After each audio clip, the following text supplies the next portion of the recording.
Very good morning to the students of class 12th. In business studies, we are here with the lecture number 12.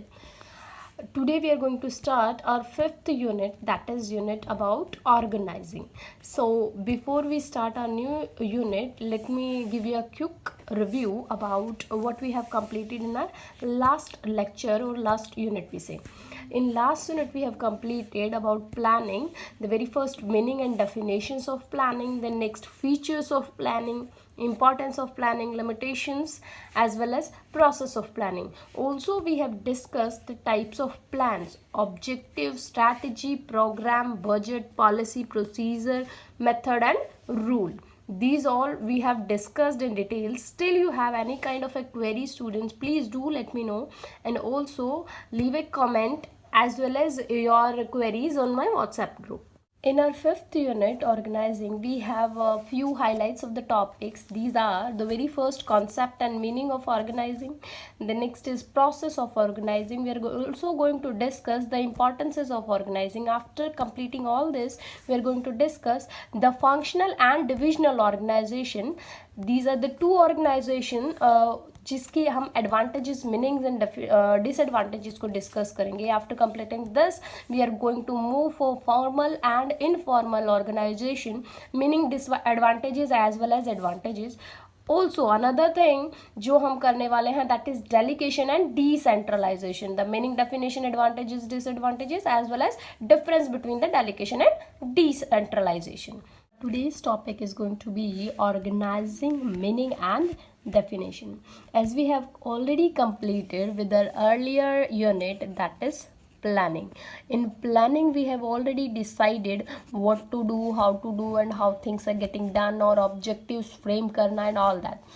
जब हमने objectives frame कर लिए, strategies, rules, budget, program, policy, all these things are programmed, all these things are being planned. तो अब हमारे पास में point क्या आता है, इन सारी चीज़ों को अरेंज करने का, इन सभी चीज़ों के सारे बारे में one by one arrangement order में लगाने का.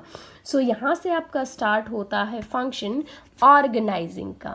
See, organizing as the word indicates is the function leads to the creation of an organizational structure which includes the designing of roles to be filled by suitably skilled peoples and defining the interrelationship between these roles so that ambiguity in performance of duties can be eliminated. सी, इसका मतलब ये है कि organising वो function है जो आपको lead करता है कि आप अपनी क्रिएशंस जो आपने ऑर्गेनाइजेशन के स्ट्रक्चर में लानी है उनको क्रिएट कर सको. जो सारी चीज़ें आपने प्लानिंग्स में की हैं उनको आप क्रिएट कर सको. वर्चुअली क्रिएट किया था प्लानिंग में, but now it's time to be real, reality में चीज़ों को क्रिएट करना. Also it includes designing of roles. आप लोगों के रोल्स को डिज़ाइन करेंगे कि किस पोजीशन के ऊपर आपने किस इंडिविजुअल्स को रखना है. Also we are going to design top level management, middle level management and lower level management. ये सभी चीज़ों को हम डिज़ाइन करते हैं. And also to be filled by suitably skilled person. See, top में कौन बैठेगा, टॉप मैनेजमेंट में कौन मेंबर्स होंगे, मिडल में कौन कौन लोग होंगे एंड लोअर लेवल पर कौन कौन लोग हैं, उनको भी सुटेबली स्किल्ड यानी कि ऐसे पीपल्स को असाइन करना, ऐसे पीपल्स को अरेंज करना जो इन पोजीशंस के ऊपर स्किल्ड भी हों एज वेल एज सूटेबल भी हों. And defining the inter relationship between these roles. और इनके साथ साथ हमने क्या डिफाइन करना है, हर एक इंडिविजुअल का एक इंटर रिलेशनशिप होगा जो उसके रोल के साथ और अदर इंडिविजुअल्स के साथ भी होगा. मीन उसका खुद का जो जॉब प्रोफाइल होगा, उसका खुद का जो ड्यूटीज़ और अथॉरिटीज़ होंगी वो भी हम इसमें डिफाइन करेंगे. ऑल्सो ये सारी चीज़ें करते क्यों हैं, ताकि हम एम्बिग्यूटी यानी कि किसी भी तरीके की एरर जो है परफॉर्मेंस में आ सकती है उसको हम एलिमिनेट कर सकें और हमारी जो ड्यूटीज़ हैं, हमारी जो परफॉर्मेंसेज है उसको प्रॉपर तरीके से अटेन करने के लिए.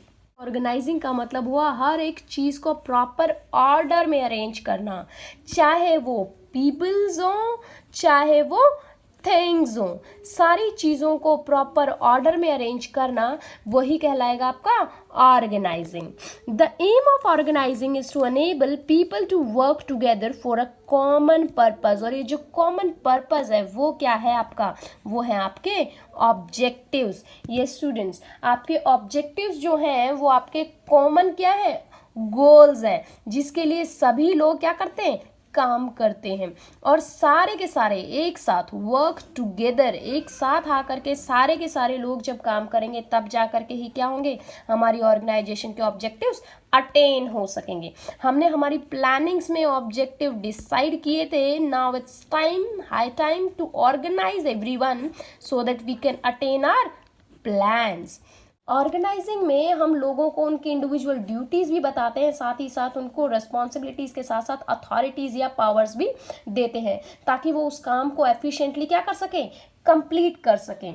यही हम बताने की कोशिश कर रहे हैं ऑर्गेनाइजिंग में, कि ऑर्गेनाइजिंग में हम क्या करेंगे, सभी लोगों को एक साथ लेके आते हैं ताकि सब एक साथ काम कर सकें, लेकिन सबकी अपनी अपनी ड्यूटीज़ होंगी। परचेज डिपार्टमेंट की ड्यूटीज़ क्या होंगी, कि वो रॉ मटेरियल को परचेज करें, कि प्रोडक्शन डिपार्टमेंट से पहले कंफर्म करेंगे कि आपको किस तरीके के रिसोर्सेज चाहिए, उसके बाद इनके पास अथॉरिटी है कि ये परचेज करेंगे जो भी रिसोर्सेज उनको ठीक लगते हैं उनको। अब प्रोडक्शन डिपार्टमेंट के पास में क्या ड्यूटीज़ हैं, कि इन्हें अपने प्रोडक्ट को मैन्युफैक्चर करना है, लेकिन उसके लिए इनके पास में ड्यूटीज़ क्या है, कि ये अपनी जो क्वेरी है, जो इनके रॉ मटेरियल की रिसोर्सेज की रिक्वायरमेंट्स की लिस्ट है, वो किसे देंगे, परचेज डिपार्टमेंट को देंगे। और जो भी प्रोडक्ट ये बना रहे हैं उसकी उनकी रिस्पॉन्सिबिलिटी ये भी बनती है कि उसके बारे में इंफॉर्मेशन किसको देंगे, मार्केटिंग डिपार्टमेंट को देंगे, कि हम नया क्या प्रोडक्ट बनाने वाले हैं। लेकिन इसके साथ ही साथ इन्हें अथॉरिटी भी मिली है कि ये अपनी मर्जी से जैसा भी चाहें अपने प्रोडक्ट के अंदर कोई भी चेंजेस कर सकते हैं। सो इसीलिए हम कह रहे हैं कि हर एक डिपार्टमेंट के पास में अपनी रिस्पॉन्सिबिलिटीज़ भी होती हैं और क्या होती हैं, अथॉरिटीज़ भी होती है। और अथॉरिटी और रिस्पॉन्सिबिलिटी के कॉम्बिनेशन से ही हम किसी इंडिविजुअल पर्सन के वर्कफोर्स जो है उसको डिसाइड करते हैं। और इसीलिए ऑर्गेनाइजिंग जो है हमें हेल्प करता है कि हमने जो सारी चीज़ें प्लान की हैं उनको ठीक तरीके से एग्जीक्यूट कर सकें। ऑर्गेनाइजिंग एक्चुअल में आने वाले जो एक्शंस हैं, एक्चुअल एक्शंस जो हैं उनको परफॉर्म करने में आपको हेल्प करता है। ऑर्गेनाइजिंग में हमें एक्चुअल एक्शंस परफॉर्म करने मिलते हैं। अभी तक हम सारी चीज़ें जो भी कर रहे थे प्लानिंग में वो सारी वर्चुअल थी, यानी सिर्फ और सिर्फ माइंडेड थी, दिमाग में थी, लेकिन अब हम एक्चुअल प्रैक्टिसेस में आ गए हैं। Organising is the initial first step जो हमें प्रैक्टिकल लाइफ की तरफ में लेकर के चलता है। नेक्स्ट हमारा topic that is definitions of organising. In the very beginning we are going to discuss definition given by Henry Fayol. See, to organize a business is to provide it with everything useful to its functioning: raw material, machines and tools, capital and personal. See, इसमें हमने किन चीज़ों के बारे में बात की? We are talking about the 5M, 5M की हम बात कर रहे हैं। किन किन M की? मैन पावर, मशीनरी, मटीरियल, उसके बाद मनी, उसके बाद मार्केट। सी, हमने इन सब चीज़ों के बारे में बात की है। एक ऑर्गेनाइजिंग का मतलब हो गया कि हम इन सारी चीज़ों को, इन 5M को ध्यान में रखेंगे और इनको अरेंज करेंगे। एवरीथिंग यूजफुल, जो भी हमारी ऑर्गेनाइजेशन के फंक्शनिंग के लिए यूजफुल रिसोर्सेज हो सकते हैं, चाहे वो आपका मटेरियल हो, चाहे वो आपका मैन पावर हो, चाहे वो आपकी मशीनरी हो, चाहे वो आपके कैपिटल हो, चाहे वो आपके पर्सनल्स हो, जितने भी टूल्स हो सकते हैं उन सबको आपको अरेंज करना है एक साथ, ताकि आपकी ऑर्गेनाइजेशन की फंक्शनिंग को आप क्या कर सको, स्मूथली रन कर सको। स्मूथ रनिंग हो सके इसके लिए आप सारे रिसोर्सेज को अरेंज करोगे। This is the definition given by Henry Fayol. See, what Louis Allen says is organizing is the process of identifying and grouping the work to be performed। यानी सबसे पहले क्या करना है, वर्क क्या करना है, काम क्या करना है, उसका क्या कर दो, ग्रुप्स बना दो। काम के क्या कर दो, ग्रुप्स बना दो। That was the very first thing said bye Allen. Now, next what he says is defining and delegating responsibility and authority. That's what I'm telling you students कि पहले क्या कर दो, ग्रुप्स बना दो, काम को डिवाइड कर दो. सी हमने घर में क्या करके रखा है, सबका काम डिसाइड कर रखे हैं, मदर के, फादर के, चिल्ड्रंस के, सबके वर्क्स डिसाइडेड है.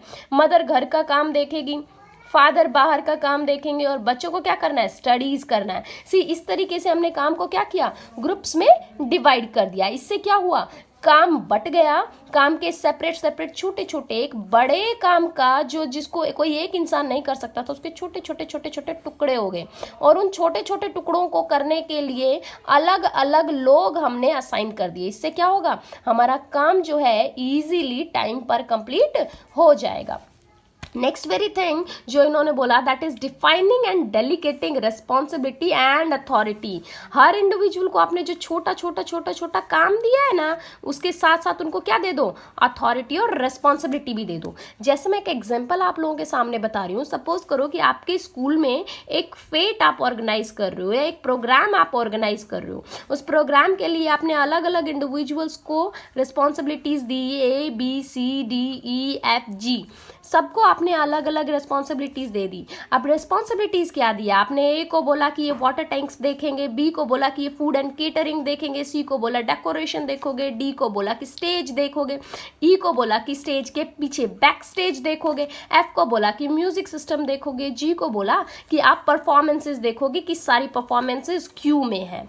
नाउ सी, ये जो सारे के सारे इंडिविजुअल्स हैं, इन सब को इनकी रिस्पॉन्सिबिलिटीज तो आपने बता दी कि आपको हर एक को क्या क्या काम करना है, what work is to be performed, क्योंकि यही हमारा एक जो बड़ा सा काम था, फंक्शन परफॉर्म करना या फेट को लेकर के आना, उसी को हमने छोटे छोटे पार्ट्स में डिवाइड कर दिया. तो काम क्या हो गया, सबसे पहले वर्क डिवाइड हो गया. नेक्स्ट हमने रिस्पॉन्सिबिलिटीज भी दे दी, लेकिन अब इनको क्या देना है, अथॉरिटीज भी देना है. वाटर टैंक के लिए रिस्पॉन्सिबिलिटी दी है तो इसके साथ साथ इनको मनी भी चाहिए होगा और रिसोर्सेज भी चाहिए होंगे, मनी और रिसोर्सेज भी देने हैं. फूड के लिए भी मनी एंड रिसोर्सेज चाहिए होंगे, वो सारा इनको दिया. डेकोरेशन के लिए क्या सब सामान लाना है, कैसे कैसे सारी डेकोरेशन करनी है, उसके लिए हेल्पफुल हैंड्स और पैसे सब हमने इनको दिए. इसी तरीके से हमने बाकी सारे इंडिविजुअल्स के लिए भी जो सारी रिस्पॉन्सिबिलिटीज के साथ साथ इनको अथॉरिटीज मिलनी चाहिए थी, वो सारी अथॉरिटीज भी हमने क्या कर दी, इनको डेलीगेट कर दी. इसके बाद नेक्स्ट में ये क्या कहते हैं, next up is saying that establishing relationship for the purpose of enabling people to work most effectively together in accomplishing organization objective. इसके बाद हमने जो नेक्स्ट लाइन बोली उसमें हम कह रहे हैं कि ये जो रिस्पॉन्सिबिलिटीज़ और अथॉरिटीज़ जो हमने डिफाइन की है उसका मेन पर्पस क्या था कि हम एस्टैब्लिश कर सके एक रिलेशनशिप बिटवीन डिफरेंट इंडिविजुअल्स. जो हमने अलग अलग इंडिविजुअल्स बनाए हैं उनके बीच में हम क्या कर सकें, एक रिलेशनशिप को एस्टैब्लिश कर सके. और ये रिलेशनशिप अगर नहीं होगा ना स्टूडेंट्स, तो आपका पूरा काम जो है ना वो गड़बड़ा जाएगा. सी, अगर एक इंडिविजुअल भी अपने काम को ठीक तरीके से परफॉर्म नहीं करेगा तो आपका पूरा का पूरा काम क्या हो गया, खराब हो गया. इसीलिए हमने कहा कि स्टैब्लिशिंग रिलेशनशिप, एक काम दूसरे से एसोसिएटेड है. सोचो अगर परफॉर्मेंसेज होनी है लेकिन परफॉर्मेंसेज ही रेडी नहीं है तो बैक स्टेज वाला क्या करेगा, कुछ भी नहीं करेगा. सोचो अगर म्यूजिक सिस्टम ही नहीं है तो क्या परफॉर्मेंसेज हो पाएंगी, नहीं हो पाएंगी. सोचो अगर डेकोरेशन ही अच्छी नहीं है, प्रॉप्स ही प्रॉपर नहीं है, कहीं स्टेज गिर रही है, कहीं चेयर्स नहीं है, कहीं लोगों को बैठने के लिए नहीं है, तो क्या लोग उस फंक्शन में रुकेंगे, नहीं रुकेंगे. सोचो अगर वाटर की फैसिलिटीज प्रॉपरली नहीं अरेंज की गई हैं तो लोग पानी के लिए यहाँ वहाँ घूम रहे होंगे, परफॉर्मेंसेस के ऊपर किसी का, स्टेज के ऊपर किसी का ध्यान जाएगा ही नहीं. और इन सारी चीज़ों को हमने किया किस लिए है, इन सारी चीज़ों को कंप्लीट करने के पीछे जो हमारा मेन ऑब्जेक्टिव है दैट इज एम्स. जो हमारी ऑर्गेनाइजेशन के ऑब्जेक्टिव्स हैं उन्हें अटेन करने के लिए हमने ये सारी प्रोग्रेसेस की है. That's it for the day students. Thank you for watching.